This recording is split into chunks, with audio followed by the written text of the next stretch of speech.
Alors la Gemara ce matin, Berachot Chet Amud Bet. Dit la Gemara, Rabbi Yoshua ben Levi, il a laissé un testament à ses enfants. Quel était ce testament? Ashlimu parshutaych yumatzibur shnai mikra vechat targum.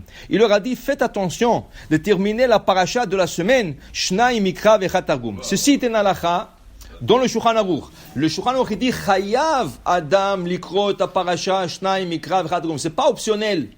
C'est une mitzvah comme tous les autres mitzvot, obligatoire. Qui veut dire que chaque semaine, tu dois lire toute la paracha 2 fois chaque verset, plus la traduction araméenne, ou selon certains, l'explication de Rashi. Alors, il leur a dit, Rabbi Yoshua ben Levi, Ashlimu, faites attention de compléter toute la paracha, Shnai Mikra Vechat Targum. Tov.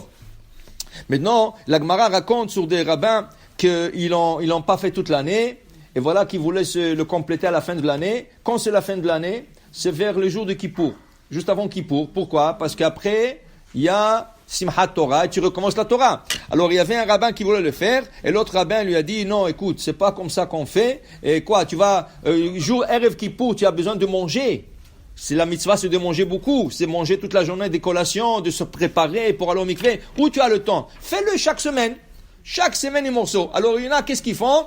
Ils le font le vendredi matin.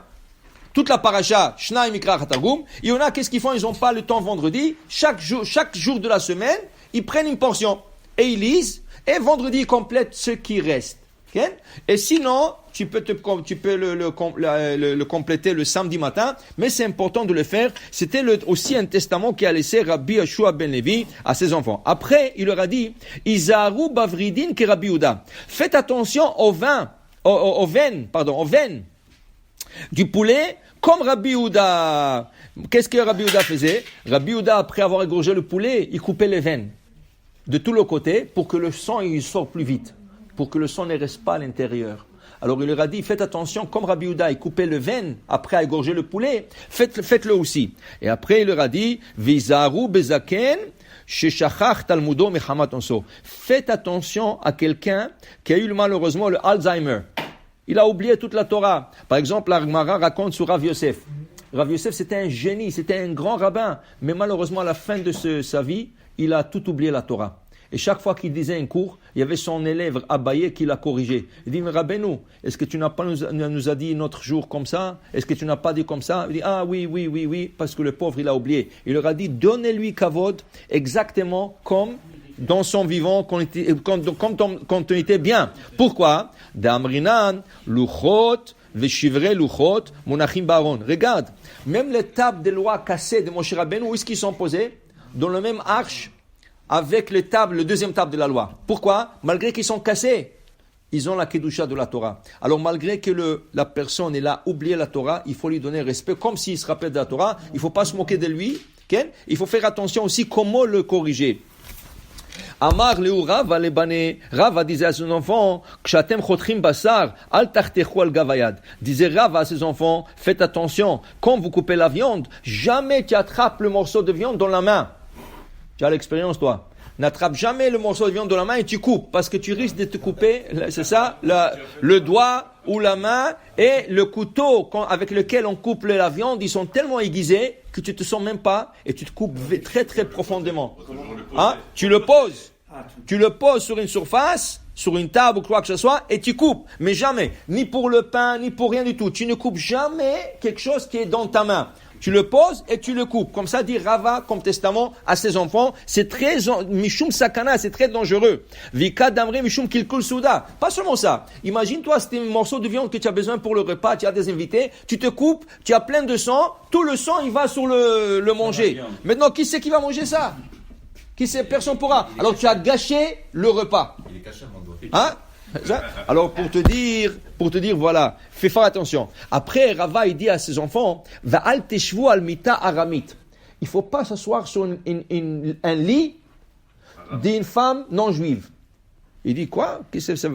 Val tavru achore betakneset. Il va l'expliquer. La Gemara va expliquer. Val tavru achore betakneset b'sha'a she'hatzibur mitpalim. Il leur a dit aussi, faites attention, quand il y a la prière dans une synagogue, ne passez pas derrière la synagogue. Soyez toujours ou à l'intérieur ou quelque part d'autre, mais pas derrière la synagogue pendant la prière.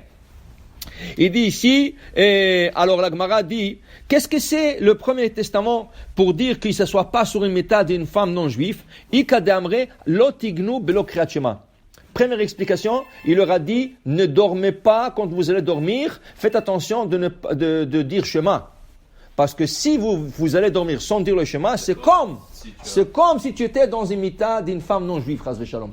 Pour te dire, c'est très important de lire le Shema avant d'aller se coucher. Okay? Et d'ailleurs, ça se protège aussi. Ça protège, il y a beaucoup. Alors, il y a même dans tout le Sidurim, ils ont créé Shema à la mita.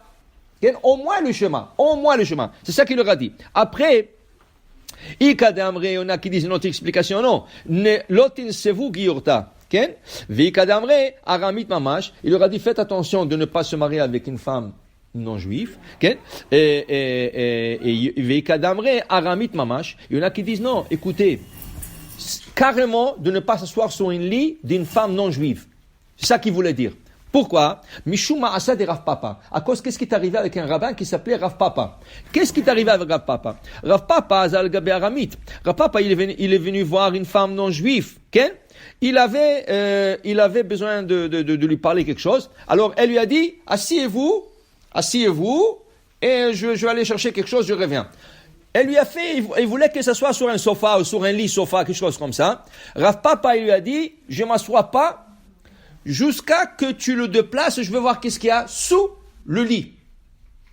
Il dit, pourquoi vous dites ça? Il dit, non, moi je ne m'assois pas. Elle a déplacé le sofa-lit, et qu'est-ce qu'il y avait dessous? Un bébé mort. Elle voulait qu'il s'assoie, et Rachid dit, elle voulait qu'il s'assoie, Vela Ali la lave.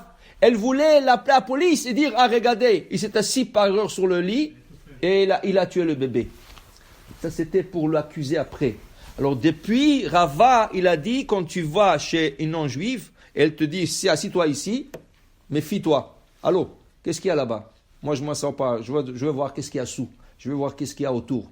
Fais attention. Alors, ça, c'est à cause d'une histoire qui est arrivée. C'est pour ça que le Rava, il a laissé testament à ses enfants de faire attention.